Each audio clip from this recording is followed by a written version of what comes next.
नमस्कार, स्वागत है आपका आज की वीडियो में। बहुत दिनों से हम लोग ब्लॉगिंग कर नहीं पाए और आप लोगों को बता भी नहीं पाए कि फार्म पे हो क्या रहा है। वैसे हमारा ऐसा कुछ शेड्यूल होता नहीं कि हम डेली ब्लॉग बनाएं या ऐसा कुछ वो करें, क्योंकि काम बहुत ज़्यादा होते हैं तो इसलिए इतना कर नहीं पाते। पर मैं आप लोग हमारे साथ जुड़े हुए हैं, काफ़ी सब्सक्राइबर हमारे लोग हो गए हैं, तो आप लोग भी चाह रहे होंगे कि शुरुआत तो ये लोग कर लेते हैं पर उसके बाद इनके रिजल्ट क्या रहते हैं। तो आपको आज अपने जो भी हमने पिछली वीडियोस में लगाया है फसलें, तो उनके रिजल्ट मैं आपको आज बता रहा हूँ कि कैसे उनके रिजल्ट हैं। तो ये जो हमने गोभी लगाई थी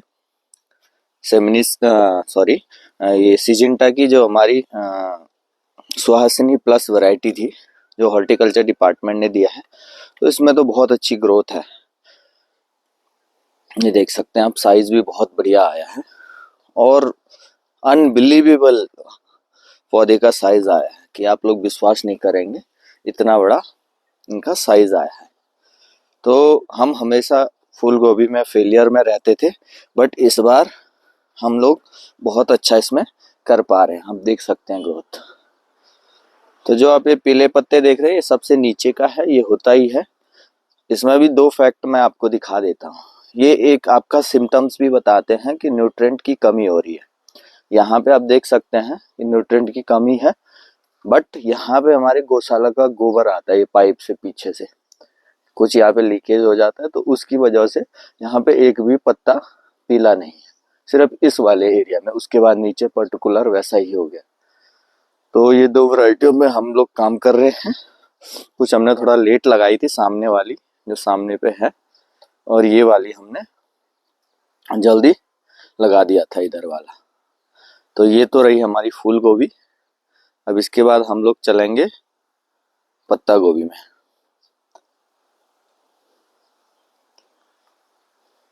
ये देख सकते हैं आप, क्या बढ़िया साइज आ रहा है फूल गोभी का, और बिल्कुल प्योर है। ऐसा नहीं है कि इसमें बहुत सारे फर्टिलाइजर दिए गए हैं या बहुत सारे स्प्रेज की गई है। वैसे भी विंटर में हमारे यहाँ पे इन चीज़ों की जरूरत पड़ती है नहीं। और ये जो हमारा दूसरा फील्ड है, ये ब्रोकली का है। ब्रोकली भी हमारे पास लगभग 500 से 600 पौधे हैं, और ब्रोकली में अभी आने तो बैठ गया है, देख सकते हैं आप, बट कहीं कहीं पे अभी ये चीज आ रही है।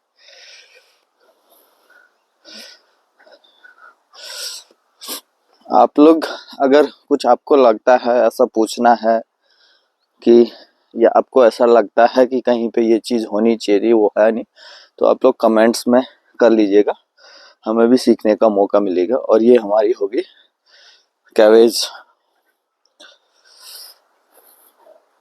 ये भी आप देख सकते हैं अपने पीक पे है, और कुछ दिन बाद ये बनना शुरू हो जाएगा इसमें। ये तो थोड़ा लेट ही चलती है हमारे यहाँ, इसमें भी शुरू हो गया है बनना लगभग। तो लगभग 4,000 पौधा, 4 से 5,000 पौधा हमारा गोभी का यहाँ पे रखा हुआ है।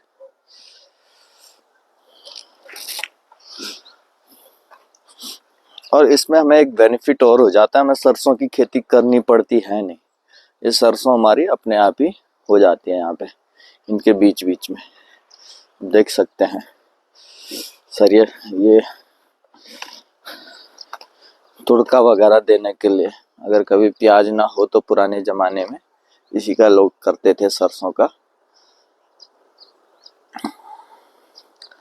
अभी हमारे यहाँ अभी भी धूप बहुत लेट आ रही है, और ये सामने के पेड़ पे सेमल भी फूलने लग गए हैं। अगर आप लोगों को सेमल खाने हैं तो आप लोग हमारे यहाँ पे आ सकते हैं, और ये निकाल के आप खा सकते हैं। ये फ्री ऑफ कॉस्ट है बिल्कुल। पिछले साल तक हम लोग बाहर नर्सरी करते थे, हरिद्वार देहरादून, बट इस बार मैंने सोचा कि यहीं कर लिया जाए, क्योंकि ज़्यादा डिफरेंस आता नहीं है, 10 दिन का लगभग। और अभी हमारा ये टमाटर तैयार है, हिमशिखर वैरायटी है, और ये सिर्फ पॉली हाउस में लगेगी, ये ओपन फील्ड के लिए नहीं है। तो हमारे पास 2 पॉली हाउस है, एक यही है जिसमें अभी हम खड़े हैं, और एक नीचे है 4 हो गए हैं अभी तो, और 2 में हम लोग टमाटर करेंगे और 2 में शिमला मिर्च करेंगे। वो भी आगे की वीडियोस में आपको हम लोग बताते रहेंगे। और ये हमारा मटर का ब्लॉक 3 है। 4 ब्लॉक हमने मटर में बनाए हैं, तो ये ब्लॉक 3 है। फिर मैं यहाँ पे आ नहीं पाऊंगा तो आपको दिखा देता हूँ। इसमें हमारी अभी फ्लावरिंग है, फ्लावर स्टेज पर। अभी यहाँ पे थोड़ा कैमरा हिल भी रहा होगा क्योंकि अभी हम इतना एक्सपर्ट है नहीं इसको सेट करने में। तो ये अभी जो मटर है ये फ्लावरिंग पे आ गई है। अभी और ब्लॉक में जाएंगे तो आपको स्थिति पता लगेगी कि इतना डिफरेंस क्यों रखा जाता है, तो मैं आपको आगे बताऊंगा अभी। और मटर के अच्छे रेट है, हमारी सबसे बेस्ट क्रॉप यहाँ पे मटर ही रहती है और मटर के हमें अच्छे रेट भी मिलते हैं। वैरायटी की बात करें तो GS10 वैरायटी पे हम लोग काम कर रहे हैं। आप लोगों से एक चीज़ और शेयर करना चाहता हूँ कि आप लोग बीज अच्छा लें, क्योंकि शुरुआत बीज से होती है। अगर बीज अच्छा नहीं है तो आप उम्मीद नहीं कर सकते कि बहुत अच्छी प्रोडक्शन आपको मिलेगी। सीड के लिए आप मेरे से भी बात कर सकते हैं या आपके नियर बाई में कोई अच्छी सी दुकान, उनको भी पूरा नॉलेज रहता है। और ये हमारे समर स्क्वैश, लॉन्ग स्क्वैश के लिए खेत भी तैयार हो रहे हैं, तो इसीलिए टाइम नहीं लग पाता ज़्यादा, क्योंकि काम बहुत सारे होते हैं और इनको निपटाना टाइम पे बहुत ज़रूरी है, नहीं तो हम मार्केट से पीछे छूट जाते हैं अपनी क्रॉप में। तो ये अभी तैयार है, बस थोड़ा टेम्परेचर बढ़ेगा तो हम इसमें वो करेंगे, क्या बोलते हैं, बीज डाल देंगे। और ये गोबर भी हमने एडवांस में रखा हुआ है यहाँ पे, तो मल्चिंग सीट लगा के और तुरंत बीज की रोपाई कर दी जाएगी। इसके साथ इस बार हमने एक फर्स्ट एक्सपेरिमेंट भी किया है, हम बना रहे हैं यहाँ पे राई का बीज। तो ये हमारा पूरा राई का लगभग आधे नाली का प्लॉट हम लोग यहाँ पे रखे हैं। इसमें हम लोग इस बार राई तैयार कर रहे हैं, राई का बीज। तो ये भी अच्छा हो रहा है क्योंकि मल्च पे ही लगाया था, गुड़ाई की दिक्कत होती है, तो मैंने कहा इसको सीड के लिए तैयार किया जाए। तो ये नेक्स्ट टाइम से आप लोगों को हम राई का बीज भी अवेलेबल कराएंगे जो हमने ऑन फील्ड तैयार किया है। ये देख सकते हैं आप, ये हमारे लगाए हुए है रेड हेवन वैरायटी है, आड़ू की फ्लावरिंग इसमें भी स्टार्ट हो गई है। और इस साल हमने ये वाला खेत जो है जिसमें मैं अभी खड़ा हूँ नया रनिंग में लाए हैं, मतलब ये पहले बंजर था पूरा, इसको इस साल रनिंग में लाए थे। तो हम ये आजकल नर्सरी हैं जो इनको लो टनल में करते हैं, तो इसमें मिर्च लगा दी गई है, इसके अंदर फूल तैयार है। हाँ, फूल तो जर्मिनेट हो गया है, बट टमाटर और किस्में नहीं हुए। तो आप लोगों के लिए भी सजेशन है, अगर आप अभी कर रहे हैं जल्दी का, तो ये बहुत महंगा सौदा है सीड के लिए, सीड नर्सरी तैयार करने के लिए, क्योंकि टेम्परेचर बहुत डाउन रहता है और जर्मिनेशन कम होती है। अगर आपकी फाइनेंशियल कंडीशन अच्छी है तो तभी आप जल्दी का करें, नहीं तो मार्च से पहले नर्सरी तैयार ना करें, क्योंकि इसमें आपको बहुत ज़्यादा नुकसान हो जाएगा। अगर हम मैरीगोल्ड की बात करते हैं तो जिस वैरायटी पे हम काम करते हैं टेनिस बॉल पे, उसका रेट अलग अलग मार्केट में अलग अलग है। तो 3200 के करीब उसकी MRP आती है, तो 2500 से 3000 के बीच में वो आपको उपलब्ध होते हैं 1000 बीज। और अगर आप उसके साथ रिस्क ले रहे हैं और एकदम से टेम्परेचर फ्लक्चुएशन होता है तो आपका बहुत ज़्यादा नुकसान हो जाएगा। इसलिए आप, अगर आपको अभी टेक्निक पता नहीं है जल्दी नर्सरी तैयार करने की, तो पहले सीखें और उसके बाद ही नर्सरी तैयार करें। क्योंकि अगर आप 3 रुपए का एक बीज ले रहे हैं तो इस हिसाब से आपको टेक्निकली भी स्ट्रांग होना पड़ेगा। यहाँ पे बगल में फिर हमारा ये मेथी का प्लॉट था, तो ये हमने बेची तो है नहीं, बट अपने खाने के लिए हमारे लिए भरपूर ये हो गए थे। इसमें लगाया था हमने थोड़ा कद्दू, इसीलिए मैं आपको बोल रहा था कि बीज मैंने थोड़ा सा लगाया है इसमें, ये देखने के लिए कि कब तक ये जर्मिनेट हो रहा है। तो जैसे ये जर्मिनेट होगा हम बड़े खेत में तभी जाएंगे।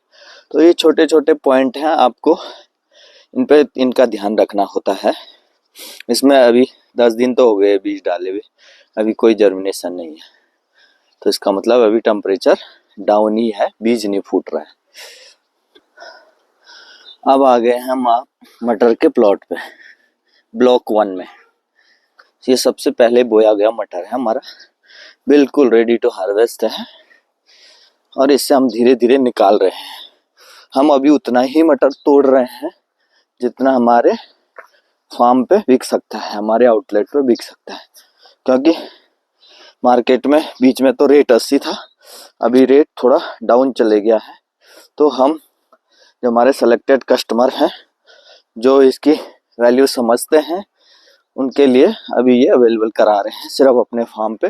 पर डे 10-15 किलो हम लोग अभी बेच रहे हैं, और उस हिसाब से हमारी हार्वेस्टिंग भी हो रही है। बाकी ये नेक्ट्रीन है, आड़ू का वैरायटी। हम लोग क्या कर रहे हैं कि हमने पौधे भी लगाने शुरू कर दिए। आपके लोगों के लिए मेरे पिछली वीडियोज आपने देखी होगी, तो उनमें मैंने सजेस्ट भी किया आपको कि आप अपने खेत बंजर ना छोड़ें। अगर आप सब्जी नहीं कर सकते तो प्लांटेशन जरूर करें। प्लांटेशन से आपको साल में एक बार आने की जरूरत है, और महीने में कभी आप अपने छुट्टी लेके उनमें पानी डालने के लिए आ सकते हैं। बाकी साल भर इतनी उनमें कोई काम करना होता नहीं, और हार्वेस्टिंग के लिए आप किसी को भी ठेका दे सकते हैं, ऐसी कोई दिक्कत नहीं है। तो इधर देख सकते हैं आप कितनी अच्छी ग्रोथ है, क्योंकि गोबर बढ़िया है। और इधर आप देख सकते हैं बिल्कुल भी ग्रोथ नहीं है, क्योंकि ये हमारा मिसमैनेजमेंट है। एक तो हम यहाँ पानी नहीं डाल पाए, और दूसरा यहाँ पे हो सकता है कि फर्टिलाइजर्स की भी दिक्कत हो। यहाँ पूरा रेडी टू हार्वेस्ट है, इसको पूरा ही निकाल दो, है ना। ये है वीरेंद्र जी, और ये है विनोद जी। इस साल हमारे पूरे फार्म को यही मैनेज कर रहे हैं। बाकी इनका परफॉर्मेंस भी आप लोग देखते रहेंगे बीच बीच में कि मेहनत कर रहे हैं नहीं कर रहे हैं।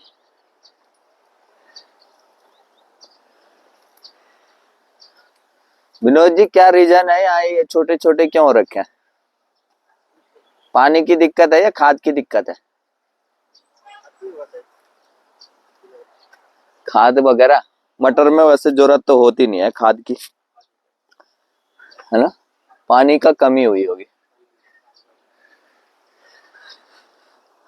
तो विनोद जी को हमने इस बार इंचार्ज बनाया है पूरे यहाँ का।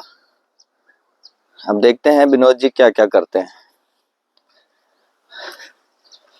क्योंकि जब हम लोग वेजिटेबल्स पे जाते हैं तो इनको बहुत ज्यादा देख रेख की जरूरत होती है। ऐसा नहीं कि आप ये देख रहे हैं कि हाँ मटर के पौधे तो बहुत बढ़िया हो रखे हैं यार, तो अच्छा होगा, जरूरी नहीं है। अगर आप इनकी देख रेख नहीं करेंगे तो ऐसा अच्छा बिल्कुल नहीं होगा। बाकी नीचे देखो आप, ये लोगों के खेत हैं, उन्होंने गेहूं डाल रखा है, कंपैरिजन देख लीजिए आप, और इससे 2 खेत ऊपर मटर की फसल देख लीजिए। लोगों को ये चीज समझ में नहीं आ रही है कि हमें सिर्फ बीज चेंज करना है, बाकी तो हम सारी मेहनत कर रहे हैं। और ये हमारा साने पंजाब में बिल्कुल फ्लावरिंग हो गई है। वैरायटी का नाम है इसका साने पंजाब, ये जल्दी फ्लावरिंग में आ जाती है। बाकी ये वाले पौधे रेड जून, ये वाला रेड जून है, और इसके बाद ये जुलाई अल्बर्टा सारी वैरायटी है। तो ये हमारा ब्लॉक 1 है जहाँ से हार्वेस्टिंग हो रही है। इसके बाद मैं ब्लॉक 2 में जाऊंगा, वो भी आपको दिखाऊंगा। एक्चुअली में ब्लॉक इसलिए बनाने पड़ते हैं कि एक ही टाइम पे हमारा पूरा हार्वेस्ट के लिए ना आ जाए, क्योंकि अगर हम ज़्यादा क्वांटिटी में उत्पादन करते हैं, अभी हमें पर यहाँ ऐसे फार्म है नहीं कि हम उनके साथ मिलके मंडी की तरफ जाएं।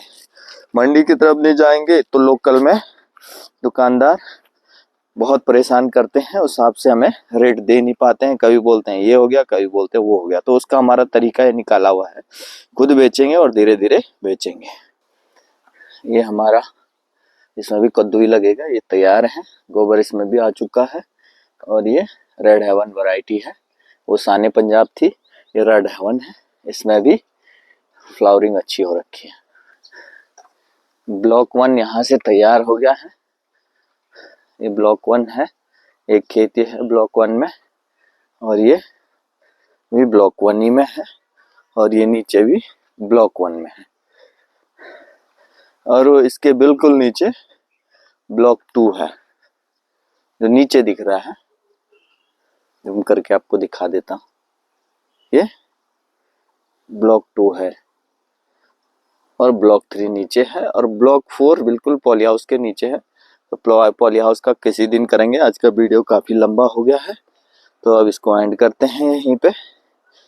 तो आप सभी लोगों का धन्यवाद, और शेयर करिए, क्या पता किसी को देख के ये लगे कि हमें भी ये चीज़ें करनी चाहिए।